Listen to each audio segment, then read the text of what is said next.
Black Suburban. I'm here with some very special guests. I have a childhood friend, not only a childhood friend. This guy grew up 2 houses down from me. So when you hear the name Young Black Suburban that I came up with, you got to understand that our neighborhood where we grew up, the school that we went to, the people that influenced us, all go into that name. So I'm here with somebody that kind of parallels me. He just happens to be white. Matt Stebbins, along with his friend, mentor, Owen. Owen, your last name? Morris. Owen Morris. Yes. Are you from Philadelphia? I'm originally from northeastern Pennsylvania, so I am a black suburban. Okay, cool. So we got two young, with two. They say I'm allowed to still say it for one more year. Young Black Suburban. I'm the old black suburban. The old Black Suburban. Mature Black Suburban. Yeah, there you go. And Matt Stebbins. Matt, man, how you been all these years? Good. No, everything's good. There were some ups and downs, such as life, but today everything's really good. That's good. That's good, man. And when I reached out to you because I saw, a lot of the things that you're doing in the community, and I think that me as well as you do a lot of things for other people because of our upbringing, where we come from.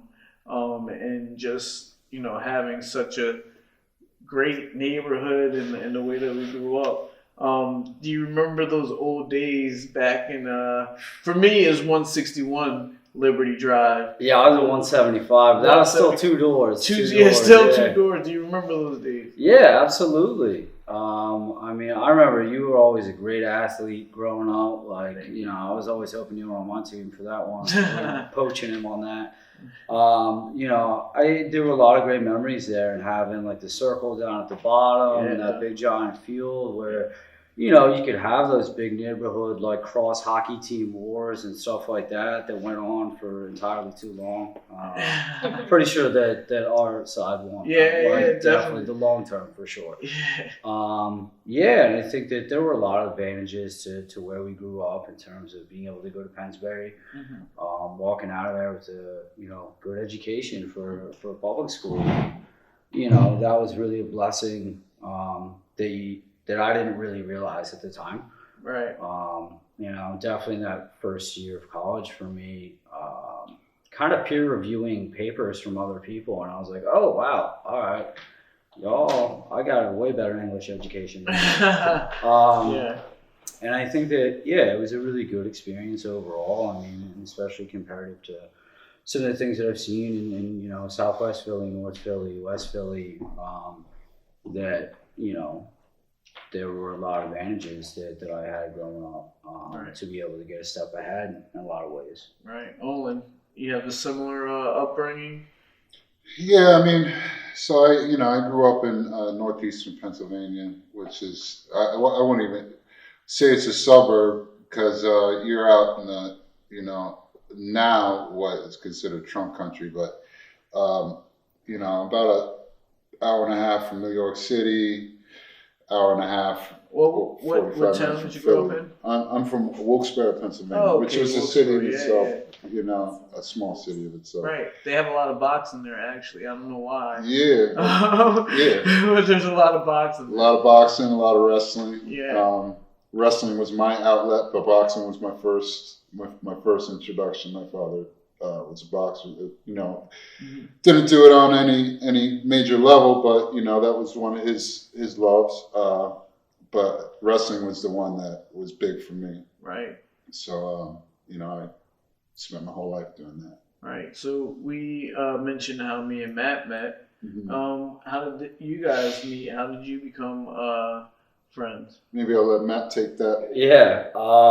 So at the time, I want to say 2017. I was struggling a lot. I had years of alcohol and substance abuse issues.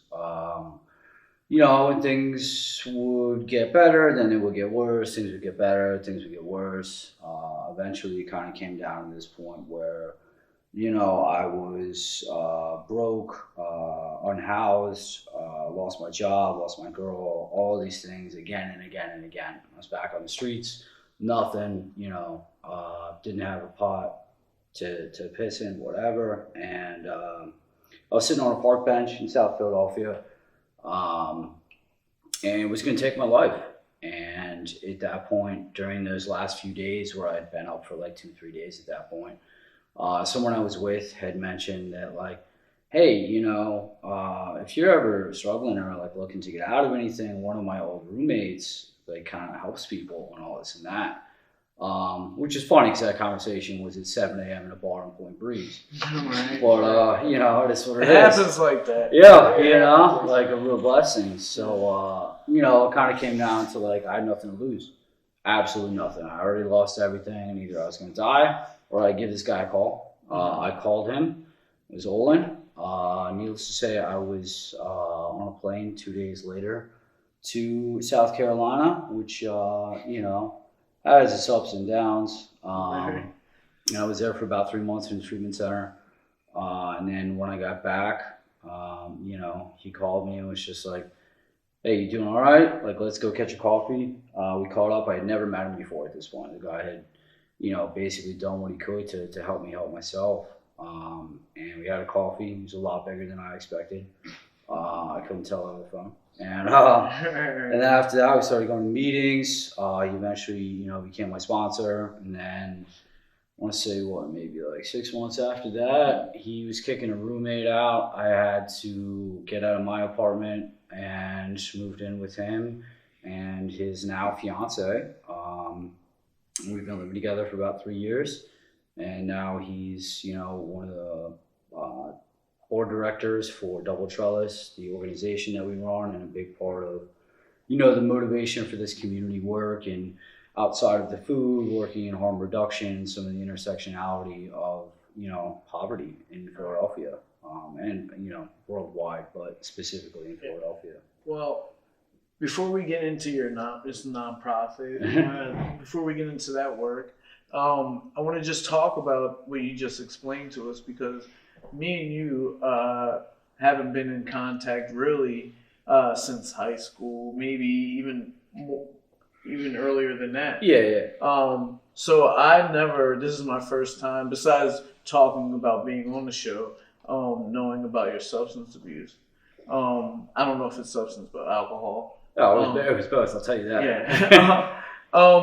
And my memories of you growing up in a household where your mom loved you to death. Yeah. I know that your parents weren't always, they weren't together, but I know that your father's a really good guy. You mentioned that I was a good athlete. One of the very, very first sports teams that I ever was on was the T-ball team that your dad coached. Or I remember, this is the story. This is the story, because we used to be outside as early as first grade, second grade. Yeah. Boom. I was out there just wiffle balling. Next thing I know, later that night, there's a knock on the door at your dad saying, hey man, I think that this guy needs to come and play T-ball. T-ball, I don't know how old you are at that age. Yeah. And then after that, I haven't missed a year of playing sports in my whole life. But wow. Your dad is the one that actually started that off for me. But that's the kind of household that I remember you growing up in. Now, our area is not really the best area when it comes to substances. Let's just say that. Yeah. How did you get into that lifestyle to start with? Sure. I mean, it was gradual. It wasn't like, you kind of, like a lot of people that I didn't use heroin, but a lot of people that use heroin didn't start with heroin. You know what I mean? It was this gradual thing, and started smoking a lot of weed I want to say when I was probably like 14, 15, started selling a lot of weed, started doing a lot of hallucinogenic drugs, all this and that, which like I still, don't necessarily have a lot of hate for. I think that there's good medicinal properties in all of those things. But then probably around 18, that's 17, 18 is when the drinking really picked up. And it was definitely not like a casual, like, let's go get some beers. It was like, all right, I'm gonna get a 30 pack for myself. What are you gonna get? You know what I mean? And then that just like started lifting off when I went to college. You know, found cocaine, which that was, for me, that was basically like a steroid for my drinking, so that I could like maintain, you know, somewhat of like saving face and maintain ego throughout that, and be able to party all night and then still, you know, not fall down the stairs. Right. And those two things together really became a powerful combination for me, that, you know, it was like, all right, it's Saturday, whatever, it's cool. And then it was like, all right, it's Friday and Saturday. And then that gradual growth kind of continued. And oh man, oh, in the headphones it sounds like it's coming from outside. I mean, you could have got away with it, but you said sorry first. But not to cut you off, it's a good thing that his phone rang, because I wanted to ask you this similar question. How did you get involved with this kind of work? Did you have substance issues yourself? So yes, I had substance use issues for quite a number of years. You know, I started drinking and using, you know, shortly before I left high school.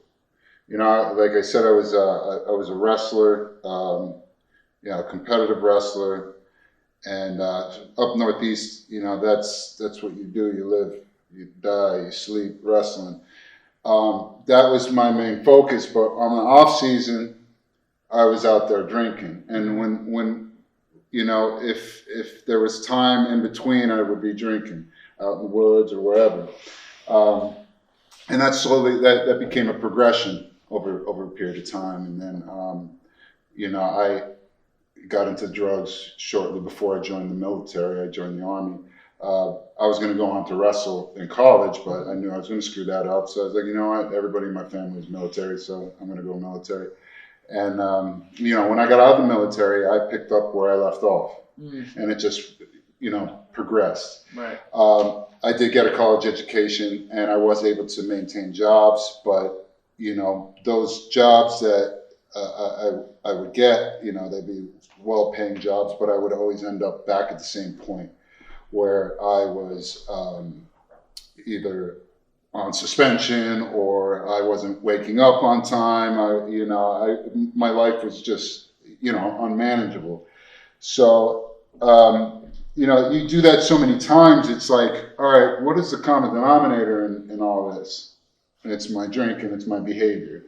So eventually it got to the breaking point where I had to do something about it. Right. You know, I can't continue to maintain and try to fool you and say my life is okay when you visibly know my life isn't okay. Right. I was the last to know though, you know. So I did something about it, and it wasn't my first time that, you know, it actually took me 3 times of, you know, cleaning myself, getting back on my feet. But the third time was, there was like an epiphany. There was just something came to me. I was like fully surrendered to accepting the fact that I can't have even the smallest drink. And because of what I did, I was in sales and marketing throughout my, you know, job career. It was easy. It could easily translate into the treatment industry, which I kind of like hesitate in talking about that, but like comparing that to marketing. But you are selling the value of treatment. So what I do is I go to, you know, hospitals. I'll go to different organizations, whether it be unions, whether it be therapists, and I talk about the program, whatever program I may be representing, and how I could help their patients, how I could help anybody that they may be working with find solutions for recovery. But that's really how I got into that field. through my personal journey, and now I want to help other people, be able to recover too. Right. So he heard about me through the grapevine, of me helping people in recovery. And, right. He's a success story. So, you're his help. Who was Owen for Owen? Was there an Owen for Owen? There was a lot of Owens for Owen. I just didn't see them, right? Right. Early on, my coaches were some of the most pivotal people in my life, and I'm still very close with them to this day. But they were the only ones that I respected. Oh, everybody. But as Can we get that noise out the background, Jordan? Is that no? That's there to stay. All right. As far as I went straight to AA for me. Okay. Right, and I picked up a sponsor. Right. And that sponsor, rest in peace, he had passed away, but he kind of guided me on this, on what to do. But there was a lot of different people that kind of planted the seed, and didn't give up on me, and wanted, saw something in me that I didn't see in myself. Right. And then later on, that kind of sticks with you. Oh, he said that. He had told me these inspirational words, and those were things that motivated me to stay on the right path. Right. You know what I mean? But I can't say it's one particular person. You know what I mean? Good. Yeah. Good influences. Yeah. Good. Matt. So you ended up going to college, man. What school did you go to? I went to IUP, Indiana University of Pennsylvania, which, took me 3 years to figure out I hated there. It was fun. I joined a frat. That was weird. But it was a way to justify partying. I think in hindsight, and also they were great customers for the business I was involved in. Which was? Moving things along. Okay. And so at that point, I was out there. I really didn't feel like I was getting a good education. That was a big thing for me, where it was just like, I don't feel like I'm getting a lot of things, especially, outside of straight academics, but a cultural experience. A lot of it was very pencil-talky. Okay. And I wasn't there for that. I wasn't. It was a lot of people that just couldn't get into Penn State, and that was it. It was really weird. So I eventually left there, transferred to Temple, was doing advertising work at Temple, and was getting outsourced a lot of work, which was great. I had a lot of older friends, and they were paying me entirely too much money for a 21-year-old without a college degree, but that's how corporations work. If they don't know and the work is good, whatever, they don't care. Right. But eventually I took a little bit of time off to get some money together. Subsequently started partying harder because I didn't have school at that point. So I eventually dropped out. And then during that time, I started cooking and training under Chef Townsend Wentz. And this is probably 10 years ago, I guess. And that's how the cooking started from there. So I dropped out of college and, started cooking. Yeah, and was this something that you had a passion for before that, or is it something that you just discovered, wow, this is something that I want to do now? Yeah, I would definitely say there was a passion. I think that part of my high school experience was, my dad was he was traveling a lot. I mean, he would, work in Mexico for a month at a time. And when you're 16 and you got an open house for a month, what do? You carry on. Yeah. And so I was also, I would throw these parties, but I found myself cooking a lot for everyone, and trying to create this experience for people much larger than let's get drunk, but let's get drunk and have this food and have this really good time, and have DJ friends come over. So I think that idea of creating an experience and giving something to someone was really important in all of that. And then once I started cooking, I was really lucky to work under an absolutely incredible chef who's still, really important to me as a person. And he trained me from nothing, absolutely nothing, and this guy was James Beard nominated chef. I had no idea that this dude was a stud, you know. And he took me on and, you know, worked me as an understatement. But, you know, that's how the industry works. So, you know. Nice. So what age were you when you moved from the neighborhood that we grew up in? I want to say 13 or so. 13. Yeah, and then I moved in with my dad. I feel like that was the same as when I moved as well. Yeah. You know, at the time, my mom was having a lot of issues with, you know, her ex-husband, and you know, I wasn't having. Randy. Randy. Yeah. So I wasn't having that, and you know, I didn't really see a lot of the things that was necessarily happening at the time. You know, because I was like 12, 13, like, what do I know? I'm just like, everybody's mean to me. You know, so I left, moved in with my dad, and, you know, coming from, you know, divorced parents like that, like, there was never like a battle over the kids or anything like that, but like, you know, dad was like cooler, you know, he's more hip. So I remember, we're going down memory lane. You know, your dad used to live in Marsville in those apartments. Yeah. I used to come over, you know, when he would have time with you. I used to have sleepovers. Yeah. Over there. You know, you starting to come back. I remember the Morrisville house. Yeah, I forgot about that one. Oh. You know, I know both your parents are great people, and I could have easily gone down the same path that you've gone down. So talking to you is really interesting to hear kind of parallels that we have, and not to say that my route was totally clean or anything like that. By any means, I'm not a totally clean person, but to see that you were down at in Kensington or South Philly or whatever. Yeah, I mean, I was all over the place, and doing that. What part of our upbringing or our culture, let's say, made you feel like that was the way to go instead of going to school like a lot of our friends? Yeah, I mean, I don't think that there's necessarily like a cut and dry concept where you're like, this is the decision I'm going to make, you know? It's a very gradual process that continues to grow, and then your mind kind of manipulates itself into like continuing that process, and that's, you know, how like addiction happens.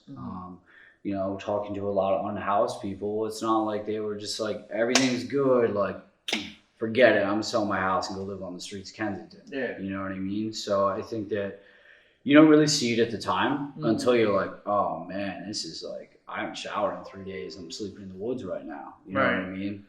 So I think that that's part of it. You know, there was also some, you know, like sexual abuse in my childhood that I'm sure, you know, I mean, I know I struggled with for a long time, dealing with that and conceptualizing that. And that was really the catalyst to help me get out of that. It was really starting to recognize that as an issue and recognizing the trauma and the power structure that created in my head and my life, and how I was utilizing those power structures upon others and manipulating people and, you know, living with this pain. That, you know, and that's a very common story. And Olin, is that something that you see consistently in people that you help out, that they're dealing with some kind of trauma from before? Yeah, there's a lot of it stems from trauma. A lot of it, there's just behaviors that are conditioned or not deconditioned, I guess you could say. They're kind of go unchecked. That kind of snowball, right? And I'd say even for myself as a child, there was behaviors that I exhibited that just kind of, I was a latchkey kid, right? My father was an alcoholic. I had alcohol. We had a bar in my basement. I was always seeking attention somehow. I kind of felt left out. I kind of felt,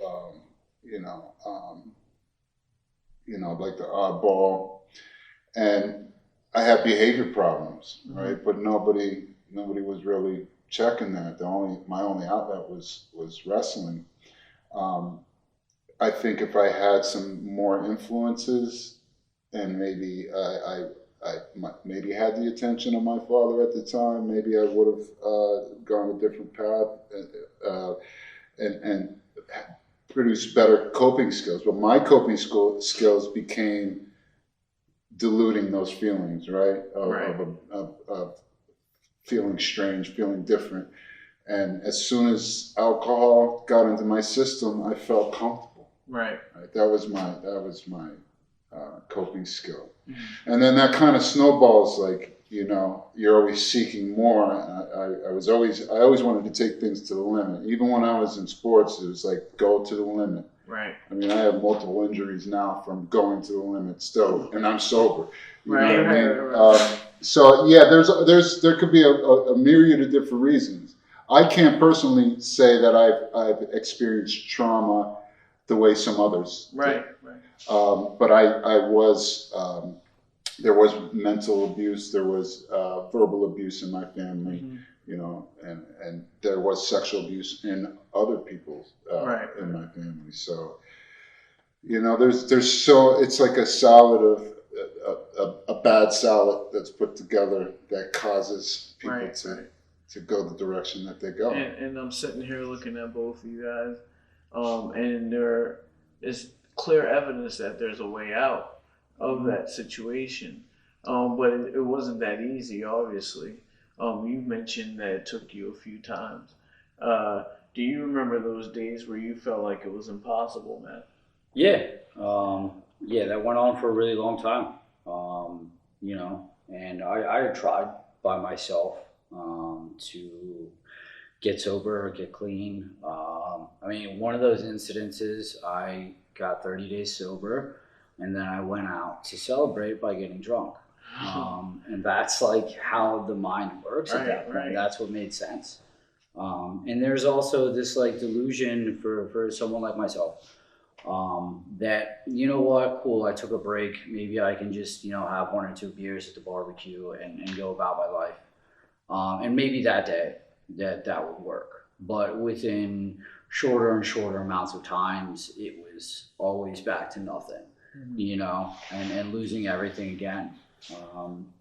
And that's, my experience. And for myself, there are people that have, gotten themselves off of drugs and hard drugs and alcohol. And, there are people that can do really amazing harm reduction work. And I am a proponent of harm reduction. But for myself personally, abstinence is like the best form of harm reduction. Yeah. And, in terms of those ideas of picking up a drink again, it's like the reward doesn't outweigh the risk. I don't know what's going to happen. Could I possibly drink like a gentleman again? Maybe. But I'll tell you what, I don't want to take that risk to where I was, and, again. Yeah, I understand that. And how many years clean are you now? I had 3 years, March 14th of this year. Congratulations. Thanks. And how about you, Owen? 4 years, actually. 4 years. More than him, but it wasn't my first, like I said, it wasn't my first rodeo, but 4 healthy, happy years of sobriety. Right. Where I'm not white knuckling it, thinking about my next drink. Nice. And now we're here, you guys are here. Maybe if, things were the way that they used to be, we wouldn't all three be sitting here like we are right now. But we are, and I'm sitting here to talk about the next chapter of your guys' life as well as what you guys went through. And what I hear is you guys are doing some positive work in the community. And I would like to talk about what that is. Now you have is it a nonprofit now? Or? So we're in the steps of doing the nonprofit work. We're currently a mutual aid organization. That's how we started. Everything kind of moved organically into nonprofit. I still think that there's a lot of downsides to nonprofit work, and being part of the capitalist state and at what point Yeah. a problem. And I think there are a lot of problematic nonprofits. You've always been a hippie. Well, yeah. Let's just say that. Yeah, no doubt. There's some consistent things on brand here. But I mean, ultimately, there are also amazing people doing amazing work in the community in Philadelphia that are nonprofits that are able to do that. And they've been really inspiring. I mean, it's, someone like CMAC in South Philly, Toy, who runs this organization, that's been doing this work for probably 30 plus years, and like they're doing everything that they can and doing it right and caring about the community and putting the community first. And it's like, all right, cool. Let's be one of those organizations. You know what I mean? We're nobody gets paid $500,000 like the Susan G. Coleman or nothing like that. Right. That's it. It ain't that deep. So yeah, we're in that process of moving along, and which is interesting. So what is your initiative called? So it's Double Trellis Food Initiative. We generally focus on supplying prepared meals and other groceries to marginalized communities in Philadelphia. Whether that's unhoused communities, some of the shelters in North Philadelphia, and then we have a series of families that we deal with every week and then deliver straight to their house through a mutual aid network that I work with. A lot of what we do is based more on production, and then we work with other organizations, specifically like Black-led organizations that have longstanding relationships within these communities to help support them, support their community members. I think that that's something that's been really important to me, both to focus on my strong points of not everyone has the ability to make this amount of meals in this amount of time, you know what I mean? But also respecting and honoring those relationships that they've forged over the years, and not just be like, hey, white guy with food, like, what's up? You know what I mean? Yeah. And I think that's been really important, and building and strengthening those relationships. Right. Owen, are you a part of this? I am a part. Right now, until it really blossoms into what he envisions, I'm just really here for support as far as, the beginning stages of the setting up the nonprofit. But I do some of my own stuff as far as with the unhoused community and the food insecure community on the side. But yeah, I'm more support right now than anything. Which is probably sometimes that's all people need is support. Yeah. And it plays a big Everybody needs part support. in everything. What exactly do you guys do though? You said that you provide meals, but you don't just.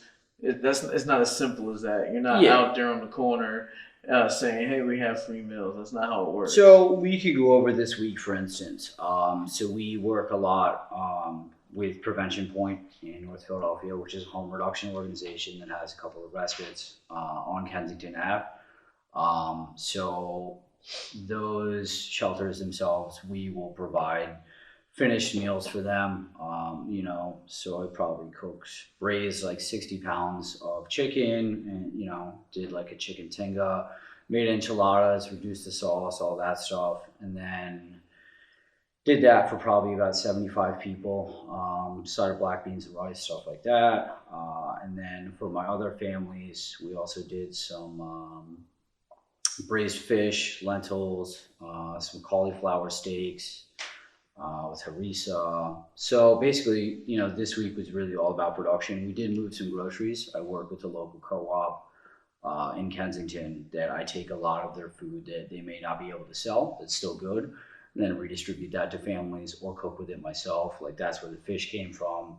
So, that's a really good way to help reduce food waste, help reduce food cost, and get things out. So right now we're producing, I would say on average 2 to 250 meals a week, and then moving probably 50 to 100 pounds of food. And then we actually recently opened up a community fridge in Kensington as well. which is going really well. It's interesting, the community fridge world in Philadelphia has exploded the past year. There's probably about 20 of them now. And each one of them has a very distinct personality based on the neighborhood. Now, the one I work with, that I originally started working with in South Philadelphia, is a very large Southeast Asian population. So their needs and their wants are a little bit different than, say, the People's Fridge on 52nd Street in Westfield, which is predominantly Black neighborhood. And, catering to that and listening and learning. So for our spot in Kensington, it's at Lehigh and Frankfurt. There's a pretty large unhoused population there. So we have it set up where we do a lot of, diapers, menstrual supplies, a lot of prepared meals, things that you can also eat on the go, that they don't necessarily have access to a microwave or an oven, but like banana, great, good to go. You know what I mean? Prepared meals, stuff like that, and catering and speaking with the community. There's a lot of guys a lot of humans that hang out on the gas station there at Frankfurt. Just ask them what they wanted, and then you give it to them. Like, don't overthink it. Ask people what they want and help them out. That's it. Right. How does someone that how do they hear about these community refrigerators? How do you get the attention of the public? So it depends. With the public, it's easy with social media and stuff like that, but obviously that puts people with lack of technology access at a disadvantage there. Within the unhoused community, that word spreads quick. When we were putting up that fridge, people were walking by, they were already telling their friends, and that kind of goes along the same lines as like the South Philly fridge. I still work down there a lot, and there's a pretty large population that comes by there. That fridge moves really fast and moves a lot of food. And then there's old school, put up signs.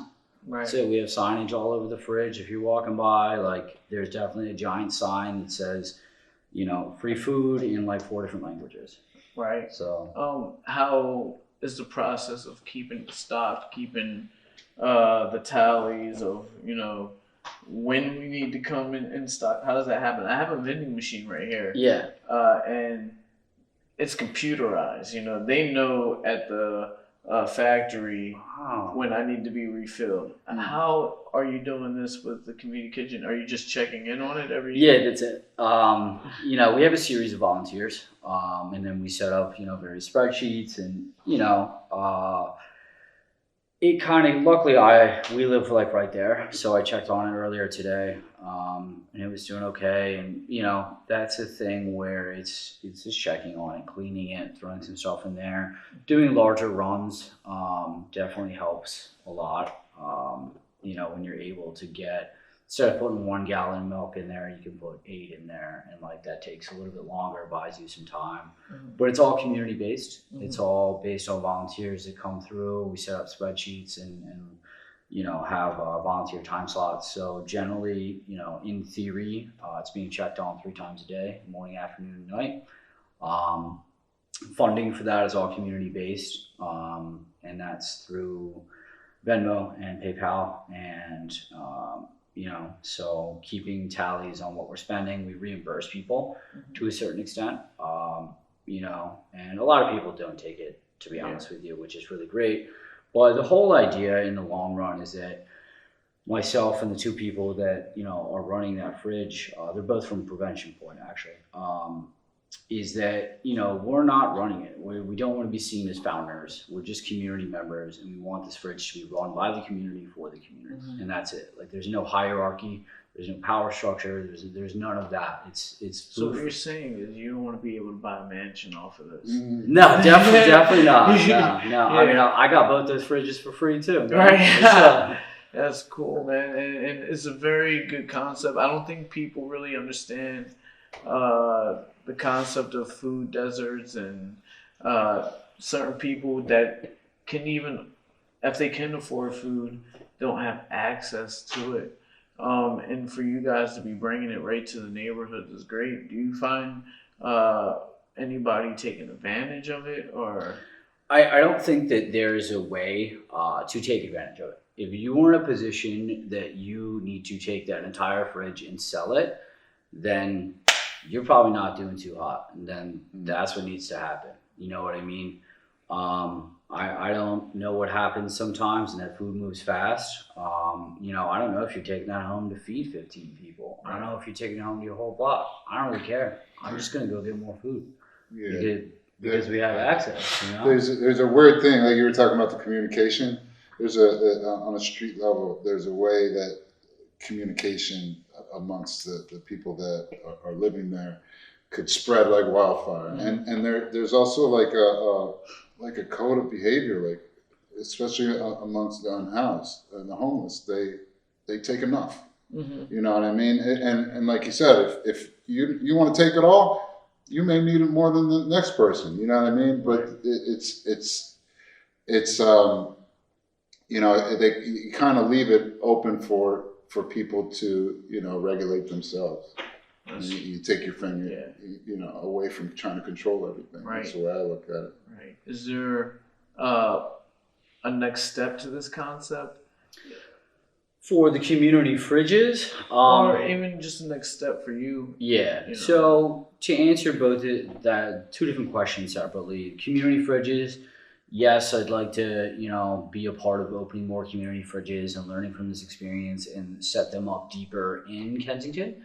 You know, where it's at Frankfurt and Lehigh is kind of literally on the train tracks that separates Kensington, where, you know, the opioid epidemic is really, really widely seen, versus, you know, Fishtown and like Lululemon people. You know what I mean? The gentrified area. Yeah, for sure. And then with our organization, Double Trellis, the goal is to, right now we're using a space that my boss currently owns and lets us work out of for free, which is absolutely amazing. You know, since we started, he was just like, yeah, just be autonomous and clean up after yourself, and please leave me alone. I love you. Thank you. And you're like, all right, tight. Like, you know, and kitchen space is not cheap, but idealistically we're working with some other organizers to get a larger space and create sort of a coalition with a bunch of smaller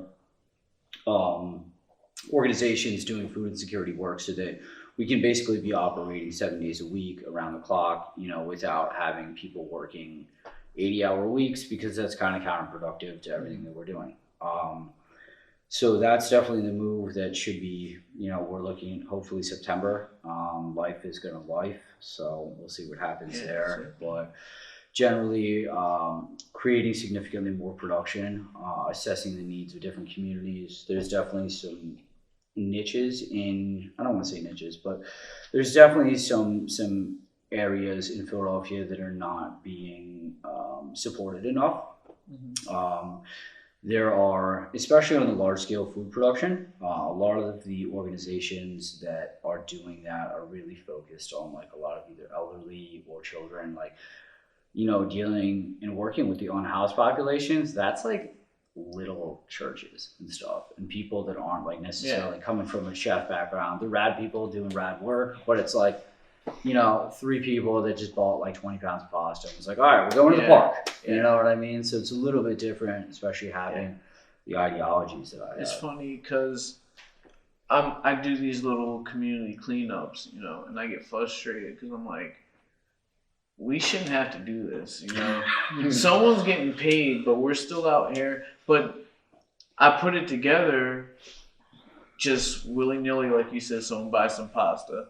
Like, I ask for volunteers to just come in and we get it done.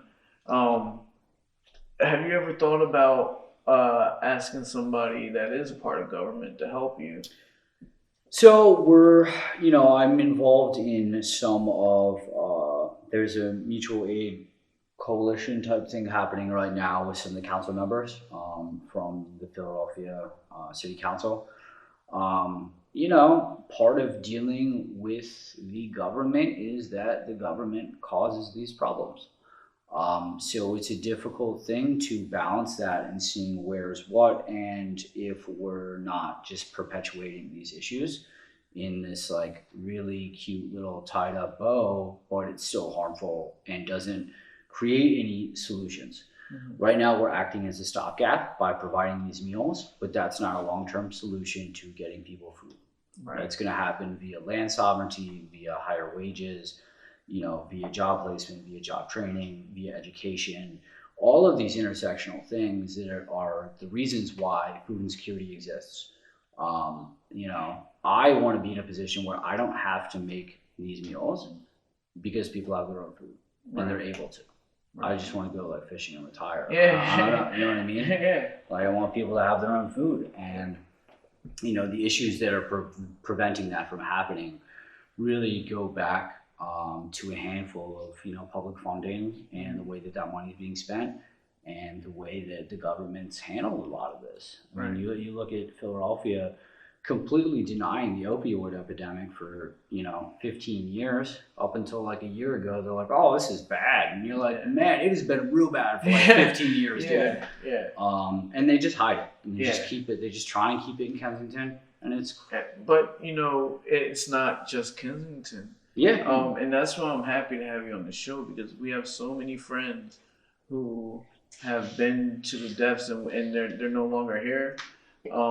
They're going through really hard times still. So you telling your story might help somebody that knows Matt Stebbins that's going through and be like, dang, Matt did it. Now I can do it as well, Owen, you mentioned that you mentor a few people. How is that? How is being the big brother of a lot of little brothers? How is managing that going for you? I love it. It's kind of like about the people who try to guide me throughout my life. I never forgot those people, especially my coaches. I coach wrestling as well. I deal with young people that don't deal with substance abuse and behavioral trauma or anything like that. But I remember those people were so pivotal in my life. So, I know when I got to a position where I felt healthy with myself, I wanted to be able to help somebody else, especially young people, young black men, anybody who really, may not have that person in their life that could guide them. But I'm not gonna knock on your door, if you want help, I'll help you, and if you continue to ask, I will go above and beyond to help you. Right. But it helps me when I'm helping you. It helps me. You know what I mean? I don't do it for selfish reasons, but it comes back around. You know what I mean? Right. So I won't change that for anything. I'll continue to do that. It keeps me grounded, keeps me humble. Yeah. You know what I mean? Are you guys part of any recovery communities? I'm not sure if you are both know, but we have NA meetings right in this room where we're shooting. No way. Really? Yeah, this podcast. Every Friday night there's an NA meeting here, followed by a mindfulness workout. Okay. That's so cool. Yeah, so I'm really close with that community. Have you guys ever gone that route? Yeah, we're both in AA. AA. Yeah. And for myself, it was I definitely used a lot of substances and definitely had substance abuse problems, but it was really the alcohol, and it took me a long time to realize that it was the alcohol that was the biggest catalyst in all of that. And I would say more coincidence than anything. Like AA is what got me sober, so I just kept doing it.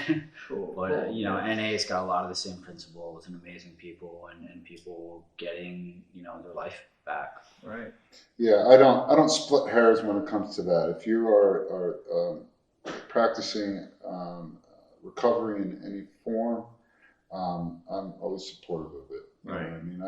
I do Dharma recovery, which has a lot of meditation and Buddhist influenced recovery. I do smart recovery personally. I utilize that in my recovery, but AA is my where I find most of my foundation. Right. But NA, I'm always willing to do anything that would help share that message of hope. You know what I mean? Yeah. So I would love to be connected. Definitely. That's a done deal. That's no problem. This show, though, I reached out to Matt simply because of his community activism and what he's doing. And this show turned out to be much deeper. And I turned out to find out a lot more information that I didn't know. And I'm glad that we took it there. Yeah. Because, like I said earlier, we're going to be helping out a lot of people that, know both of us, see both of us giving back to the community, and see that we're still here. Yeah. So this is like a little privilege, man. Where can people come to donate, or even just look up with Double Trellis? Double Trellis. So, Double Trellis. Yeah. So our Instagram is at Double Trellis, TRELLIS PHL, and then Double Trellis Food Initiative on Facebook. I'm far more active on Instagram. That's where a lot more, any facets of activism and a lot of the people that I work with and a lot of the organizations that I work with are on. Donations are available on the Instagram or at Double Trellis Food Initiative on Venmo. And the community fridge is Coral Street Fridge on Instagram and Facebook as well. And you can donate to the Venmo and PayPal there. It's Coral Street Fridge. All donations for both organizations go straight to the people. No one's getting paid. There's no overhead for either organization. I don't pay rent in my organization. No one gets paid. 100% of the food goes straight to, or 100% of the money goes straight to food and packaging. At this point, I've made almost 11,000 meals for right around 80 cents a meal. Nice. Because I'm super cheap and know what I'm doing. Right.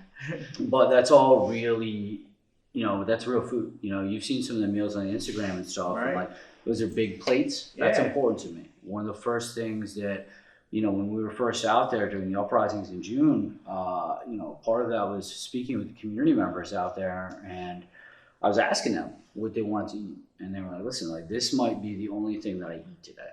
So I keep that in mind with everything that I eat, that I want it to be a little bit much if you got something for later. I want it to have carbs and proteins and greens and vegetables and things that are real, nutritional value with, again, being familiar. And like I was telling him earlier, without being like overly neoliberal about it, like no quinoa salads, you know what I mean? Right. But like give people, who likes chicken and rice and beans? Everybody. Right. Like, I don't know who doesn't, Like, I don't think that there's like one culture in the world that doesn't eat chicken and rice, Right. So I think it's important maintaining cultural relevance in this food too, and keeping things familiar to people. Working in fine dining for so long, it's like, people don't care about phones and wacky ingredients and dropping all this money on scallops or something like that. Like, don't get me wrong, I love scallops, but like, give people what they want, give people what they know. And, a lot of these people are going through a pretty tough time. Mm-hmm.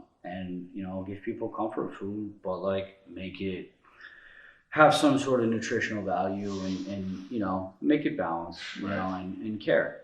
There's a big difference between me really caring about that red sauce as opposed to taking it out of the can and throwing it on pasta. You know what I mean? Like, that's fresh, it's made by my hands. I taste that before I serve it, and add more seasoning, whatever it takes. There's a little bit of dignity in that as well. When people consume it, they know that it's not like just charity. It's like someone actually put some thought and care into it, and they care about them. Yeah, I mean, all of this is based far more in solidarity than it is in charity. Mm-hmm. I'm there to. Originally, we started all of this through the encampments in the Parkway.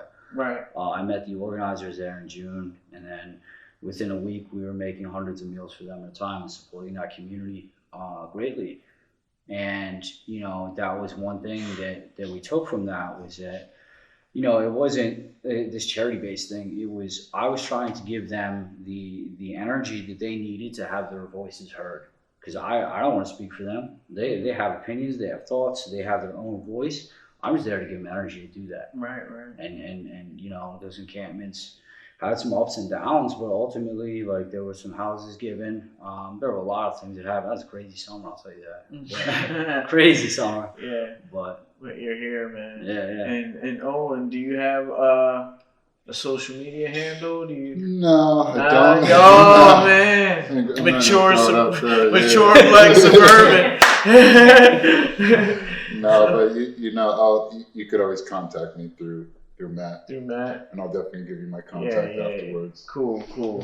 And I always leave the show giving our guests an opportunity to just spread a message that they want to spread. And whether it be about themselves or about the world or whatever. So here's your opportunity. We're going to start with you first. Put me on the spot. Yeah, you got your freestyle now. I mean, really, I just treat people with empathy and love. You know what I mean? I think we are losing that in today's society, a very apathetic society, a very narcissistic, vain, self-serving society today, and we need to get back to some sort of love, and, right? Caring for one another, and we don't have to constantly be polarized into white and black. You know what I mean? There's nuances to all of us. Mm-hmm. I always say, especially when it comes to the black community, we are not a monolith. We could have more than one thought in our head. Yeah. We could, and I'm sure it goes with all other societies and white community, Latino community, the Asian community. We're not just one thing. And we have to start to learn from each other. Yeah. So, and that's what it really boils down to. I'm glad you brought that up.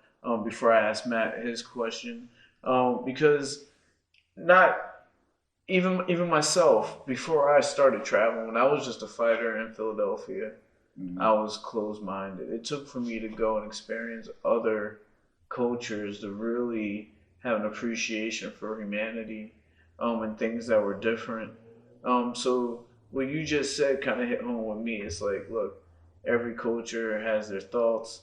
Every culture is also doing what we're doing right now. There's somebody in China with their podcast going, mm-hmm. talking about recovery. It's crazy how that works, but people don't think like that.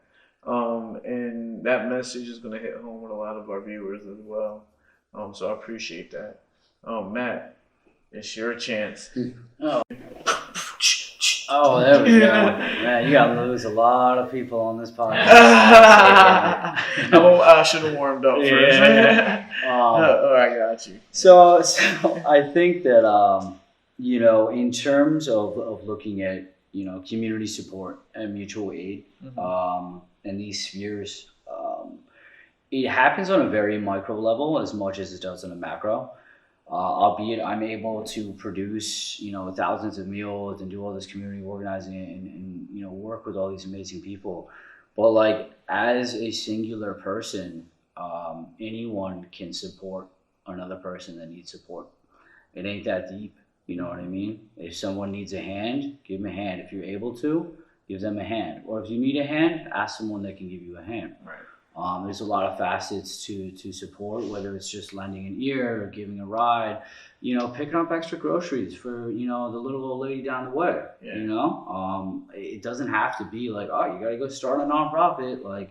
First off, don't do that because it's really draining. I'm super tired all the time. But just keep it simple. You can stop having me relate to you right now. Yeah. You're right though. Yeah. But yeah, keep it simple and just, community support and look out for people in your community, especially the youth, the elders, the disabled, people that are marginalized, people that, and people that are going through a tough time. That's when they need help the most. Don't look at them and scoff like they have leprosy or something. Right. Ask them what they need and then give it to them and do your best to support them in any way they may need. Definitely. I'm going to give a shout out to our upbringing. I don't know how it happened, but I look back at a lot of our old friends and we're all doing positive things. Most of us, at least, are doing positive things. I don't know what was in the water over there. You know, a lot of people have gone through bad things, but ultimately in our adult life, I see everybody doing good. So Liberty Drive. Yeah. shout out to my mom Carrie. Gotta get that out there. Evidently, shout out to my dad too on like all that. That was crazy story. Yeah, definitely. Yeah, that's it wild. was a community and we didn't even realize it. Yeah. You know, real quick, just the only black kid playing hockey out there. But you know what? I have that story to tell other people. You know, I was the community goalie. You know, you were still the best skater out there, though, no doubt. Exactly. And just that upbringing helped. You know, it helped me realize too that you know there's good and bad in everybody, and you know. We just got to look at everybody as individuals and do our thing. And I thank God that we had that upbringing and that we came from where we are, because it could have been worse. We could have been from rags our whole life and not understand what it is to be on the other side. To have both experiences makes us appreciate both sides. Absolutely. So, absolutely. Matt, I appreciate you being on For sure. the Young Black Suburban, man. This is a beautiful episode. Owen, I appreciate you coming by. Maybe, who knows, in the future there'll be a part 2. Or not. You know, but for today, that was the Young Black Suburban. I appreciate you guys. See you on the